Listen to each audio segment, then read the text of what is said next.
Assalamualaikum and good morning to you all. How are you? I hope you all are fine and I hope that you will be staying indoors. Stay home and stay safe. My name is Rabia Zishan and I am going to teach you Urdu through the online lectures. तो चलिए शुरू करते हैं। आज के हमारे lecture का उन्वान है नुक्तों वाले हरूफ। नुक्तों वाले हरूफ, इसका मतलब है कि आपने इन लाइंस पर वो हरूफ लिखने हैं जिनके नुक्ते होते हैं, लेकिन जिसमें तोएं होती है या जिसके नुक्ते नहीं होते हैं आपने उनको यहाँ पर नहीं लिखना। सबसे पहले अलिफ और अलिफ मद आ आता है। जैसे आपको मालूम है अलिफ और अलिफ मद आ में कोई नुक्ता नहीं होता, इसी वजह से वो यहाँ पर मौजूद नहीं है। अलिफ के बाद क्या आता है जी? बे। बे, बे के नीचे कितने नुक्ते लगे हुए हैं? एक। बे के बाद क्या आता है जी? पे, और पे के नुक्ते कितने होते हैं? तीन। तो आपने यहाँ पर पे लिखना है। सबसे पहला हरफ है बे। बे के नीचे एक नुक्ता होता है। बे के बाद क्या आता है जी? पे। पे, और पे के नीचे कितने नुक्ते मौजूद होते हैं? तीन। आपने नुक्ते से स्लैंट लाइन आगे जाना है और ऊपर, और पे के नीचे कितने नुक्ते होते हैं? तीन। तीन। बे, पे। पे के बाद क्या आता है जी? ते, और ते में कितने नुक्ते होते हैं? दो, और वो नुक्ते कहाँ डालने हैं? ऊपर। ते नुक्ते से आपने स्लैंट सीधा और ऊपर और दो नुक्ते। बे, पे, ते। जैसे कि आपको मालूम है कि ते के बाद क्या आता है? टे, लेकिन टे को हम यहाँ नहीं लिखेंगे क्योंकि टे में तो तोएं होती हैं, नुक्ता नहीं होता। बे, पे, ते, से। से नुक्ते से आपने स्लैंट आगे जाना है और ऊपर, और से के कितने नुक्ते होते हैं? तीन, और वो तीन नुक्ते ऊपर की तरफ लगाने हैं। अब बे की फैमिली हो गई है फिनिश। उसके बाद आपने क्या लिखना है जी? जीम। से के बाद क्या आता है? जीम, और जीम में कितने नुक्ते होते हैं? एक। नुक्ते से आपने ऊपर जाना है सीधा और इसका बैली बना देना है, और बैली लाइन से ऊपर भी आएगा। और जीम के पेट में आपने कितने नुक्ते डालने हैं? एक। एक। जीम के बाद क्या आता है जी? चे। चे। चे। चे में कितने नुक्ते होते हैं? तीन। तीन। नुक्ते से आपने ऊपर जाना है सीधा और इसका बैली बना देना है, और चे के पेट में कितने नुक्ते डालने हैं आपने? तीन। जीम, चे। जैसे कि आपको मालूम है कि चे के बाद क्या आता है? हे, लेकिन हम यहाँ पर हे को नहीं लिखेंगे क्योंकि हे तो खाली होता है, हे में कोई नुक्ता नहीं होता। जीम, चे, हे, खे। खे में नुक्ता मौजूद होता है, इसी वजह से हम इसको यहाँ पर लिखेंगे। नुक्ते से आपने ऊपर जाना है सीधा और ऐसे इसका बैली बना देना है, और खे का नुक्ता कहाँ होता है? ऊपर। जीम, चे, हे, खे। दाल। दाल भी आपको मालूम है कि दाल खाली होती है, हम यहाँ पर दाल को नहीं लिखेंगे। दाल के बाद क्या आती है जी? डाल। डाल भी नहीं लिखेंगे क्योंकि डाल के ऊपर तो तोएं मौजूद होती हैं, हम तोएं वाले हरूफ यहाँ पर नहीं लिखेंगे। दाल, डाल, जाल। जाल में एक नुक्ता मौजूद है, हम इसको यहाँ पर लिखेंगे। और जाल आपने कैसे लिखना है? दाल बनानी है और उसके ऊपर एक नुक्ता। दाल, डाल, जाल। जाल के बाद रे आता है। रे भी आपको मालूम है कि रे खाली होता है, हम यहाँ पर रे को नहीं लिखेंगे। रे के बाद अड़े। अड़े पे तोएं होती है, इसी वजह से हम अड़े को भी यहाँ पर नहीं लिखेंगे। रे, अड़े, जे। जे में एक नुक्ता मौजूद होता है, हम उसको यहाँ पर लिखेंगे।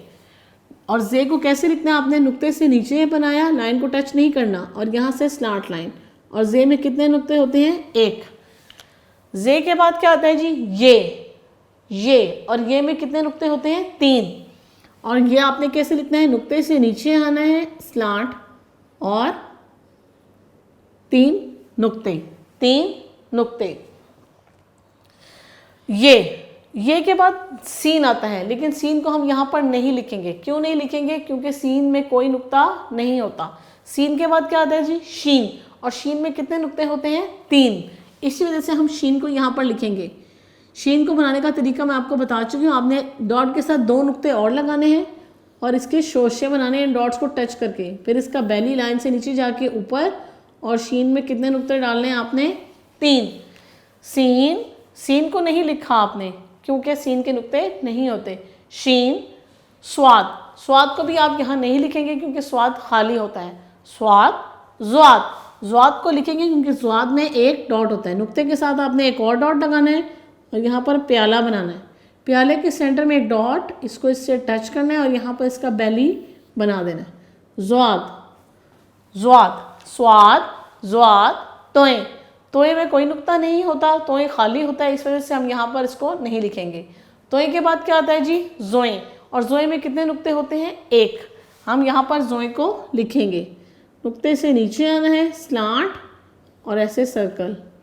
और ज़ोए में कितने डॉट होते हैं? 1 डॉट। इसी तरह तोए, ज़ोए, आइन। आइन भी खाली होता है, हम आइन को यहाँ पर नहीं लिखेंगे। आइन के बाद क्या आता है जी? गैन। और गैन में कितने नुक्ते होते हैं? एक।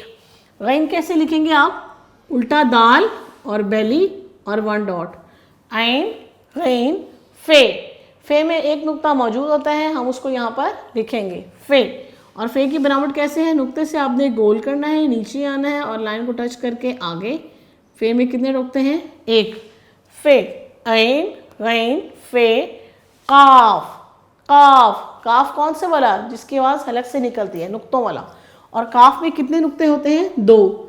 और काफ कैसे लिखना है? आपने बेली बनाना है और इस बेली के अंदर एक सर्कल बनाना है। फे, काफ, फे, काफ। इस काफ के बाद क्या आता है जी? काफ, गाफ। काफ गाफ के में कोई नुक्ता नहीं होता। इस तरह लाम, मीम में भी कोई नुक्ता नहीं होता। मीम के बाद क्या आता है जी? नून। और नून में एक नुक्ता मौजूद होता है, हम यहाँ पर नून लिखेंगे। नुक्ते से आपने बेली बनाना है और बेली के सेंटर में एक डॉट। अब नून, वाव, हे, हमजा, छोटी ए और बड़ी ए, इन सब हरूफ में नुक्ते नहीं होते, तो हम यहाँ पर नहीं लिखेंगे। उम्मीद है कि आपको इन नुक्तों वाले हरूफ की अच्छी तरह से समझ आ गई होगी। अब हम चलते हैं एक और कॉन्सेप्ट की तरफ। अब हम वो हरूफ लिखेंगे जिनकी छोटी अशकाल नहीं होती। जिनकी छोटी अशकाल नहीं होती, जिनकी छोटी अशकाल होती हैं वो हरूफ आपने यहाँ पर नहीं लिखने। जैसे कि वो हरूफ लिखें जिनकी छोटी शक्ल नहीं होती। आपने हरूफ तहजी पढ़नी है और आपने वो हरूफ लिखने हैं जिनकी छोटी शक्ल नहीं होती। हरूफ तहजी कहाँ से शुरू होता है? अलिफ से। जैसे कि आपको मालूम है कि अलिफ और अलिफ मद्दा दोनों की छोटी शक्ल नहीं होती, तो आपने इनको यहाँ पर लिखना है। तो नुक्ते पे, सबसे पहले नुक्ते पे आप क्या लिखेंगे? अलिफ। और अलिफ की आवाज़ क्या है? आ। अलिफ के बाद क्या आता है जी? अलिफ मद आ। अलिफ मद आ, इन दोनों की छोटी शक्ल नहीं होती। अलिफ मद आ। अलिफ मद आ के बाद क्या आता है जी? बे, पे, ते, टे, से, जीम, चे, हे, खे। इन सब हरूफ की छोटी अशकाल होती हैं, हम उनको यहाँ पर नहीं लिखेंगे क्योंकि आपने वो हरूफ लिखने हैं जिनकी छोटी अशकाल नहीं होती। इन हरूफ की छोटी अशकाल होती है, इस वजह से हम उनको वहाँ नहीं लिखेंगे। लेकिन जिन हरूफ की छोटी शक्ल नहीं होती आपने वो यहाँ पर लिखना है। इसी तरह अब जीम के ख़ानदान के बाद क्या आता है जी? दाल। दाल की छोटी शक्ल नहीं होती, हम उनको यहाँ पर लिखेंगे दाल। नुक्ते से आपने क्या बनानी है? दाल। और दाल के बाद क्या आता है जी? डाल। डाल की भी छोटी शक्ल नहीं होती, आपने दाल बनानी है और ऊपर तोएं। दाल, डाल, जाल। जाल की भी छोटी शक्ल नहीं होती, आपने उसको यहाँ लिखना है। दाल बनाई और एक नुक्ता। दाल, डाल, जाल के बाद किसकी फैमिली शुरू होती है? रे की। और याद रखें कि रे के सारे ख़ानदान की छोटी शक्ल नहीं होती, हम उनको यहाँ पर लिखेंगे रे। नुक्ते से नीचे आना है, लाइन को टच नहीं करना और यहाँ से स्लांट। रे। रे के बाद क्या आता है जी? अड़े। नुक्ते से नीचे आना है और स्लांट और यहाँ पर छोटी सी तोएं बन जाएगी। रे, अड़े की भी छोटी शक्ल नहीं होती, इसी वजह से हमने इनको यहाँ पर लिखा है।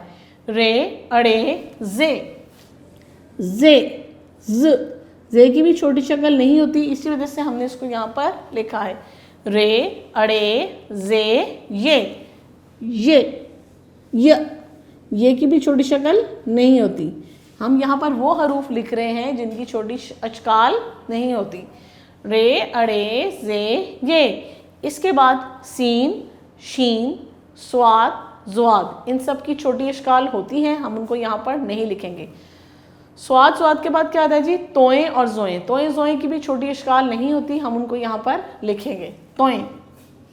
नुक्ते से नीचे आना है, 1 बनाना है और लाइन को टच नहीं करना। अब यहाँ से स्लांट और यहाँ पर एक कर्व बना देना है। तोएं, जोए, जोए भी इसी तरह नुक्ते से नीचे आना है, स्लांट और यहाँ पर कर्व। तोए जोए, तोए जोए के बाद क्या आता है जी, आइन गैन। आइन गैन की भी छोटी शक्ल होती है, हम उनको यहाँ पर नहीं लिखेंगे। फे काफ, फे काफ की भी छोटी शक्ल होती है, हम उनको यहाँ पर नहीं लिखेंगे। काफ गाफ, काफ गाफ, लाम मीम नून, इन सब की छोटी शक्ल होती हैं, हम उनको यहाँ पर नहीं लिखेंगे। लाम मीम नून वाव, वाव की छोटी शक्ल नहीं होती, इस वजह से हम इसको यहाँ पर लिखेंगे। लाम मीम नून वाव, वाव, वाव। वाव के बाद क्या आता है जी, हे, और हे की छोटी शक्ल होती है, हम उसको यहाँ पर नहीं लिखेंगे। लाम मीम नून वाव हे, हमज़ा, हमज़ा की भी छोटी शक्ल नहीं होती, इस वजह से हम ये आखिरी नुक्ते पे क्या लिखेंगे, हमज़ा। हमज़ा कैसे लिखेंगे, उल्टी दाल और स्लांट। उम्मीद है कि आपको इन छोटी अशकाल की अच्छी तरह से समझ आ गई होगी। आपने इसी बनावट के साथ इनकी दोहराई करनी है। शुक्रिया।